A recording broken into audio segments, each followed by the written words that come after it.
आप आ चुके हैं क्रिम्सन बे पर और मैं शुरुआत करूंगी the king the eternal monarch के एपिसोड 5 के रिकैप से। जंग टेउल लीगॉन के साथ किंगडम ऑफ कोरिया पहुंचती है, जहां वो गार्ड जो यंग को देखकर हैरान हो जाती है। वो उसके दोस्त जोसेफ जैसा होकर भी नहीं था। लीगॉन यहाँ टेउल को अपना नाम पहली बार बताता है, जो वो अब तक उससे एक राज रखे हुए था।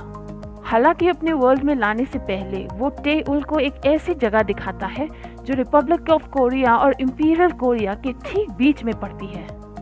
वहाँ ना तो पूरी रोशनी है और ना हवा। यहाँ टेउल महल के नौकरों, गार्ड्स और एक डॉक्टर को भी लीगॉन के आगे इज्जत से झुकते हुए देखकर हैरान रह जाती है।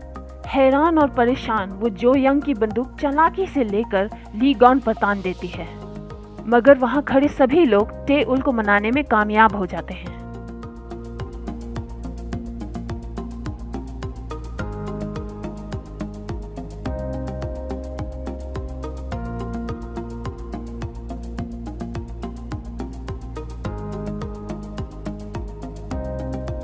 लीगॉन टेउल को अपने महल में ले जाकर कोर्ट लेडी नो से मिलाता है, जो टेउल को वहां देखकर कोई खुशी नहीं जताती।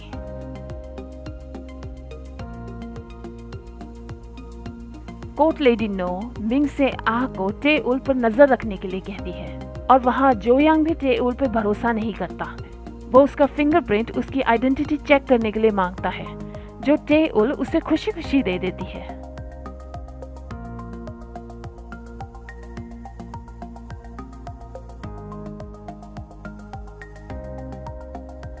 कोर्ट लेडी नो टेउल को लीगॉन से कहीं दूर एक कमरा रहने के लिए देती है, मगर लीगॉन टेउल का पीछा कहाँ छोड़ने वाला था। वो उसे ढूंढ ही लेता है। टेउल बातों बातों में लीगॉन से पूछती है कि उसकी कार की चाबी में वो एक सस्ता सा टॉय क्यों लगा गया था। फिर लीगॉन को फ्लैशबैक में जाते हुए दिखाते हैं। वो सोचता है उसने कितने सारे रुपए बंदूक से निशाना लगाने में खर्च दिए थे, बस उस छोटे से खिलौने को जीतने के लिए। पर टेउल से वो बस यही कहता है कि उसके पास जो कुछ भी है वो सस्ता तो बिल्कुल नहीं है। इसके बाद दोनों के बीच एक इनोसेंट सा किस होता है, जिसे टेउल क्लियरली एक्सेप्ट कर लेती है। और यहाँ लीगॉन टेउल को महल में बोर होने से बचने के लिए उसे अपने साथ अपना एक गार्ड बनाकर ले जाता है, जिसके बाद वो उसे अकेले उसका शहर देखने के लिए आजाद कर देता है। ली रिम वहाँ रिपब्लिक कोरिया में फिर किसी मुसीबत की मारी औरत को एक अच्छी जिंदगी का लालच देता है, मगर जब वो उसकी बातों को ठुकरा देती है तो ली रिम उसे धमकी देता है। आखिर में यह औरत उसके सामने झुक ही जाती है। टेउल जब शहर घूम रही थी तब दो आदमी उसका पीछा कर रहे थे। जो यंग यहाँ टेउल पर नजर रखे हुए था, वो ऐसा लीगॉन के कहने पर कर रहा था। और यहाँ जब वो उन दो आदमियों को रोक कर पूछता है कि वो टेउल का पीछा क्यों कर रहे हैं, तो वो आदमी उसे बताते हैं कि वो लूना है, जो उनके बॉस का पैसा चुराकर भाग गई है। शहर घूमते हुए टेउल के पास जब पैसे खत्म हो जाते हैं तो वो लीगॉन को कांटेक्ट करने की कोशिश करती है, मगर महल में कोई भी उसका फोन लीगॉन के पास पहुंचने नहीं देता।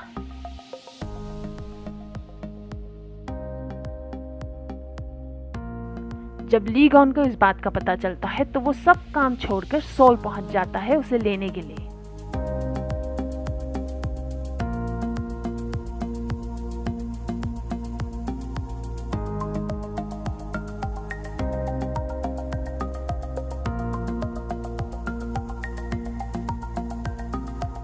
अब एपिसोड 6 में प्राइम मिनिस्टर गू से रंग को जब लीगॉन के सोल में होने का पता लगता है तो वो भी लीगॉन से मिलने पहुंच जाती है, और इस तरह उसकी और टेउल की पहली मुलाकात होती है। वो टेउल से उसका नाम पूछती है तो टेउल कोई बहाना बनाती है, जिस पर लीगॉन हंस देता है। ये बात प्राइम मिनिस्टर को बिल्कुल पसंद नहीं आती। टेउल प्राइम मिनिस्टर को बताती है वो सब कुछ छोड़कर जल्दी ही यहाँ से चली जाएगी, जिसे सुनकर लीगॉन का चेहरा उसके मन की बात बता देता है।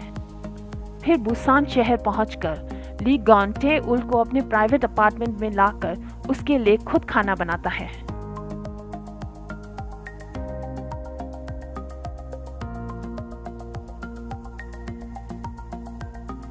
टेउल अपना आईडी कार्ड देखना चाहती है क्योंकि वो कहती है उसके जाने का समय आ गया। इसके जवाब में ली गॉन कहता है वो उसे जाने नहीं देगा, लेकिन वो टेउल को उसका कार्ड जरूर दिखा देता है।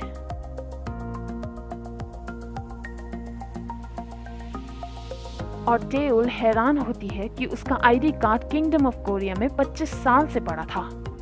इतने में ली गॉन को खबर मिलती है कि जापान उनके समुद्री हिस्से में घुसपैठ कर रहा है।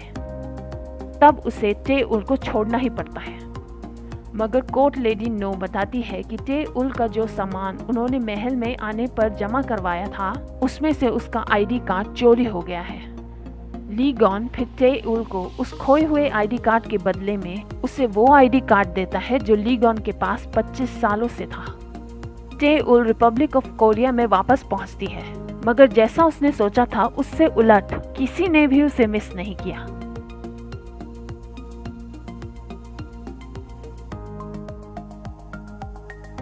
ली गॉन वहां जापानीज नेवी का सामना करने के लिए खुद पहुंच जाता है।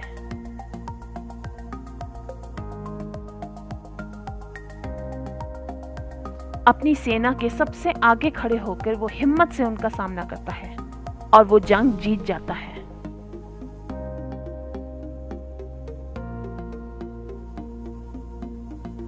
एक लंबा समय बीत जाता है और टेउल अपने काम में बिजी हो जाती है। एक बार वो एक केस की टेप सुन रही होती है जिसमें टेप का स्पीकर नॉर्थ कोरिया की बजाय नॉर्दर्न लफ्ज का इस्तेमाल करता है और ली जोंग इन का नाम लेता है, जो टेउल जानती थी कि वो ली गॉन के अंकल हैं। इन सभी बातों से वो शॉक हो जाती है और वहाँ रिपब्लिक ऑफ कोरिया में ली गॉन को टेउल का हेयर बैंड मिलता है, जिससे वो देखकर खुशी से मुस्कुरा उठता है। फिर वो कोर्ट लेडी नो से उस चोर का भी पता लगाने के लिए कहता है जिसने टेउल का आईडी कार्ड चुराया है।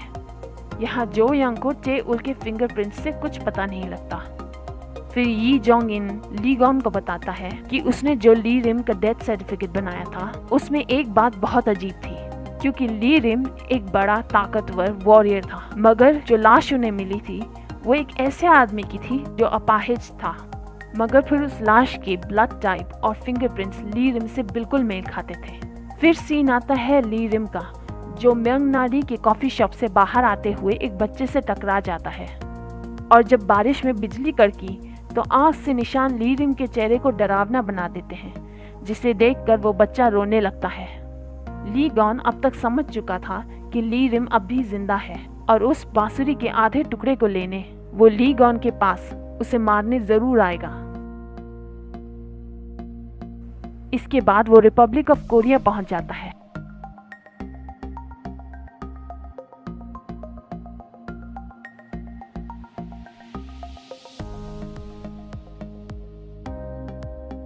जहां टेउल उसे देखते ही गले लगा लेती है।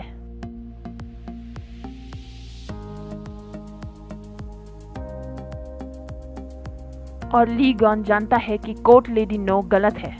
टेउल ली गॉन के लिए नहीं बल्कि ली गॉन टेउल के लिए खतरा है। यहाँ दोस्तों हमारा एपिसोड 6 खत्म होता है। इस ड्रामा में काफी डेप्थ आती जा रही है। मैं इसे 10 में से 8 स्टार्स दूंगी। ली रिम के बारे में एक बात मैं आप सभी से शेयर करूंगी। मुझे लगता है कि ली रिम सिर्फ अपनी फौज ही नहीं खड़ी कर रहा, वो इंपीरियल कोरिया की हर इम्पोर्टेंट पर्सनैलिटी को ढूंढ कर उनके हम शक्ल से बदल रहा है, ताकि जरूरत पड़ने पर वो उनका यूज कर सके और ली गॉन की मदद करने वाला कोई ना हो। अब आप इसके बारे में क्या सोचते हैं? बस आज के लिए इतना ही, फिर जल्द मिलेंगे। बाय।